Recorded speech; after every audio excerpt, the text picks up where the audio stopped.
How are you liking my Instagram post when you were supposed to be doing a job? Time for another book review. This is one I had to really take some time with. Veera Hiranandi and The Night Diary. It's a very good book, and I highly recommend, especially that grown-ups read it. I think that they might really enjoy it. But I did not realize that in 1947, I even have notes, you guys, to keep this straight, because in 1947, the country of India was broken apart, in a sense, and part of India remained India, and part of it became Pakistan. And what we have here is a little girl. She's 12, so we can argue whether or not that's a little girl. Her name is Nisha. She has a twin brother. And when her and her brother were born, her mom died. And so she has been living with her dad and her grandmother and living life without her mom. And what this book is a journal that she writes, not every day, but most days during this time frame, to her mom. She uses her mom as her writing audience. And it starts July 14th, 1947. And her last entry is November 10th, 1947. So we go from July to November in 1947. And India was under British rule, and the British let them be free of them.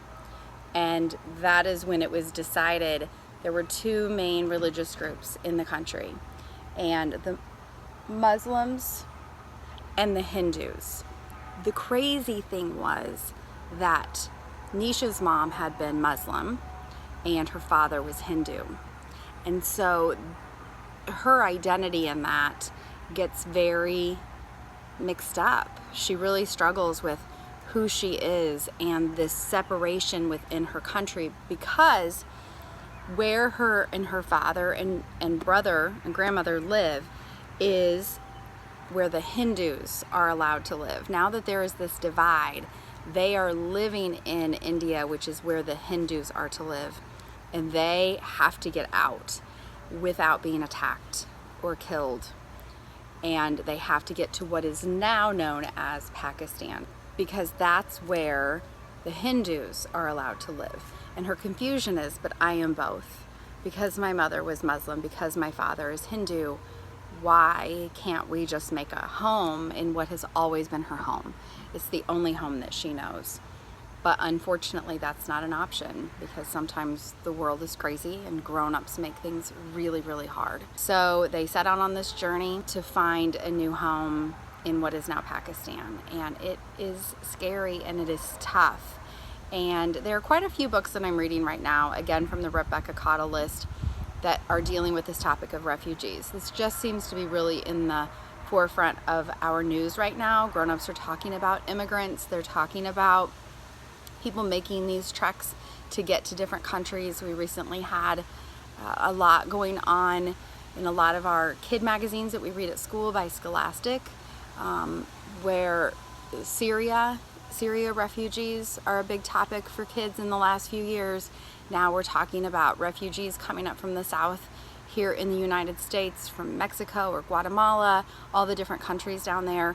And so I think that the grown-ups that are making these book lists for us are just trying to give us some insight in our history of other times that we've had these turmoils where countries shut their borders, and there's always the question of, do we have room for everybody? How do we let people into our countries, and when do we not?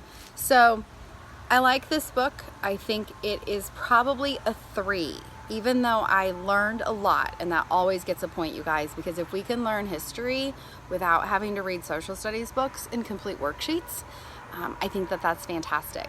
And so The Night Diary really allowed me to stop and ask some questions. I did hop onto Google and learned some things that I needed to from the book, and I did look at some maps so that I could get a better understanding. Kind of some of the big stuff was kind of getting past me in the beginning, The names of the people can be a little bit confusing. So you can make up words. If you can't remember the name Nisha, although that one wasn't a struggle for me, you can call her something else, or just N if you want. Come up with tricks that help you to get through the book so that you can make sure that you understand this book.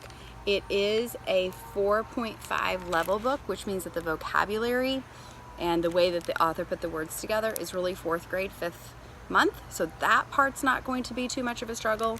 If you're into AR, which we are here, it is 8 AR points. So it could be worth your time. But again, I will say it often, if it takes you longer than 2 weeks to read a book, you're not going to be as inclined to remember what you need to remember to answer questions. I don't know why 2 weeks is the given rule, but time and time again, in my 22 years of hanging out with 2nd, 3rd, 6th, and 7th graders, I've just found that students that take longer than 2 weeks really struggle. I was looking in here because there's a map on the inside cover.